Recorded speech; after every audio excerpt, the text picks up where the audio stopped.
paradigmas se parchan, ¿no? Como en las bicicletas, se pinchó en algún lado, hay algo que no se puede explicar y se le pone un parche y bueno, vamos a ver después todo, si no puedo entrar a los indios, todo, pero puedo poner por lo menos que son campesinos y como campesinos me meto adentro del análisis, las clases, más, basta que alguien dice, no, mire, históricamente el mundo indígena, el mundo campesino, el mundo obrero es el mundo obrero, no se puede.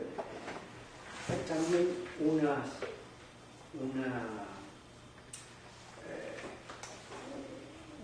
búsquedas de identidades que estuvieron también muy condicionadas por los eurocentrismos y también en parte por la Guerra Fría, que son las herencias racistas y antirracistas, ¿no? Un país como Brasil, por ejemplo, fue el primer país, la primera sociedad que pudo, y relativamente tardíamente, como en los años 70, recién se podía hablar de una sociedad mestiza, que es propiamente, ¿no? Si uno lo definía en términos étnicos, uno diría que es una sociedad mestiza, porque el término mestizo estaba tan devaluado que aparecía como un estigma, ¿no? El estigma para quien desde el punto de vista racial, de la raza pura y eso, lo demás. Entonces, en América Latina se había difundido algo parecido que era el crisol de raza, porque por la inmigración, para decir estos países, empezaba por decir que son unos países nuevos, y decir países nuevos que tienen como 1000 años no son tan nuevos, digamos.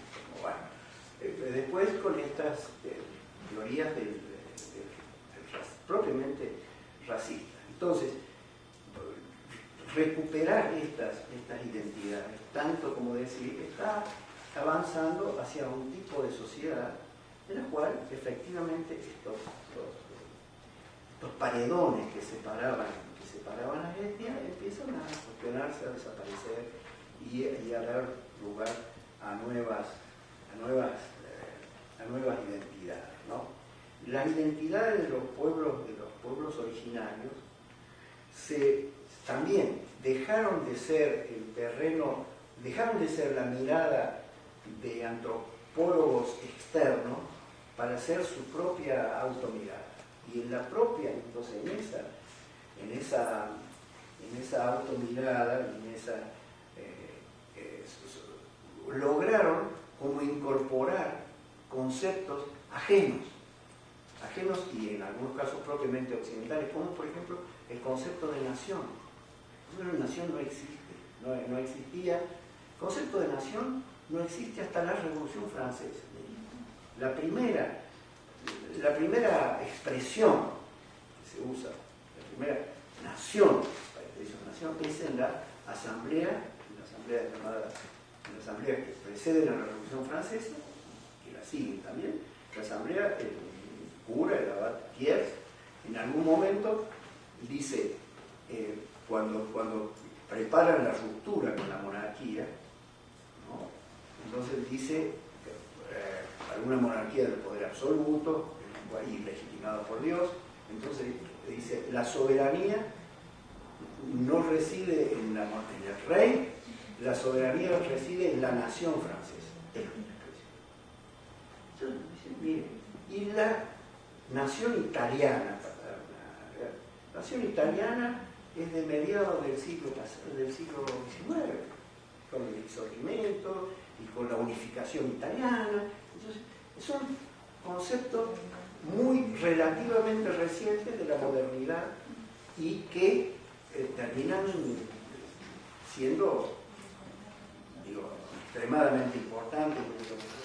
Y el punto es así.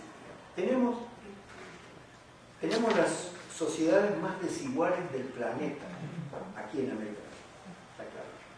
Cuando uno dice sociedades desiguales, ¿cómo se mide la desigualdad?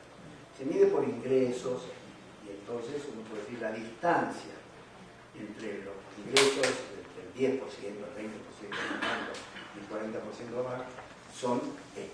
Y entonces uno dice, ahí está claro que son muy desiguales.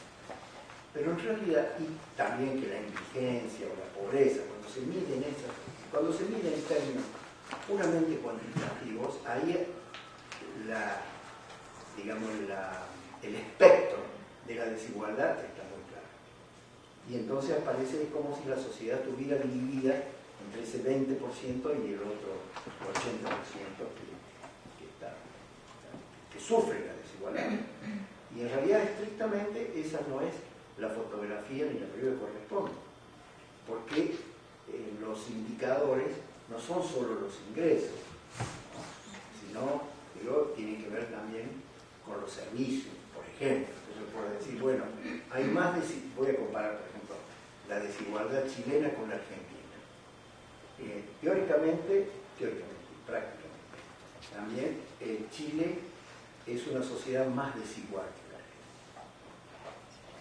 Y uno dice, bueno, ¿por qué? ¿Cómo? Pero a la vez aparece como un estado modelo, un país modelo, por los índices porque el índice, por ejemplo, de PBI per cápita es muy alto y es lo que los gobiernos chilenos muestran para mostrar que va a ser el primer país desarrollado de América Latina.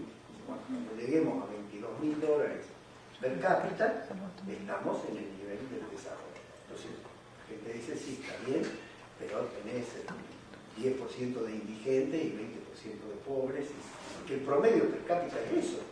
Todos nos dividimos el pan dulce, pero unos comen más, como es conocido esto.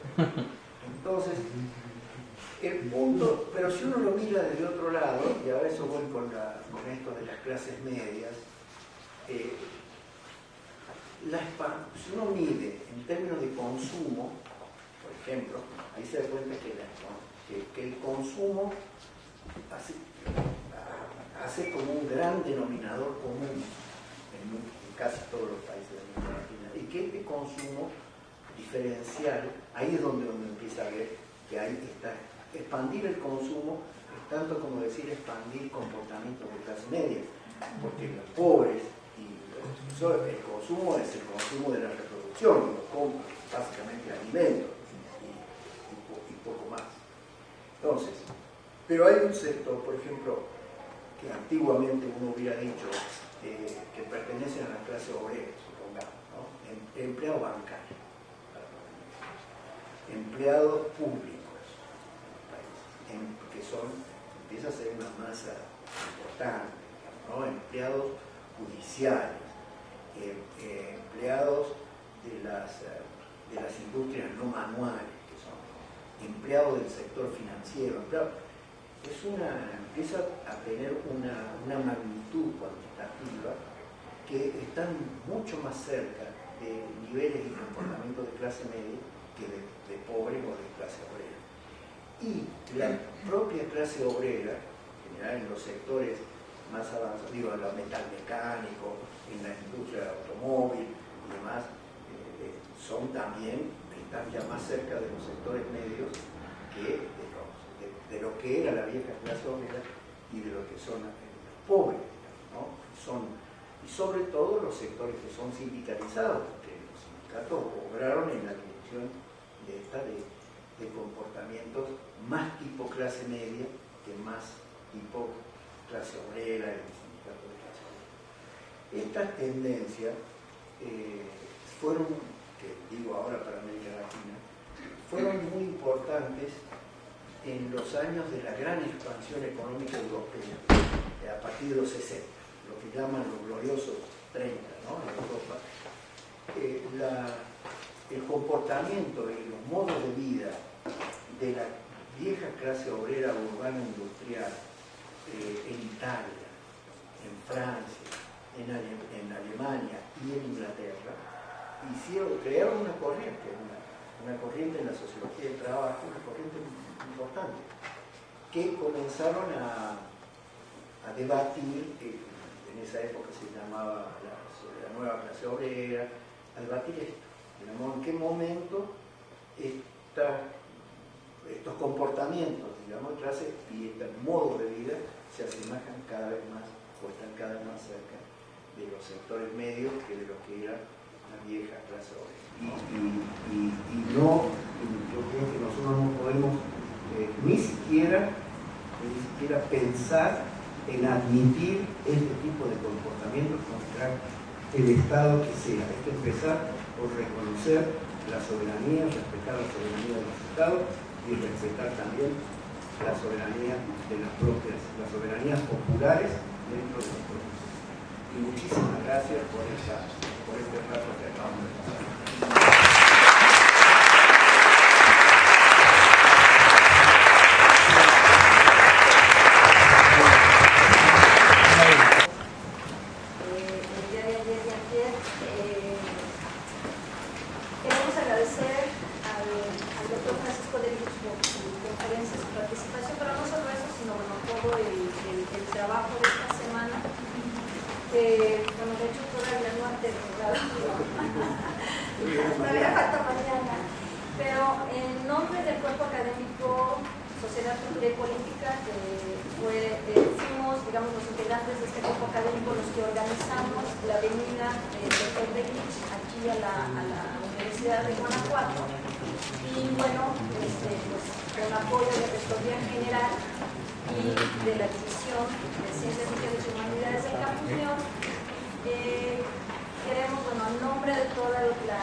darle las gracias y entregarles este reconocimiento por su participación con nosotros y agradecerle y pedirle que regrese pronto y nos invite para allá atrás.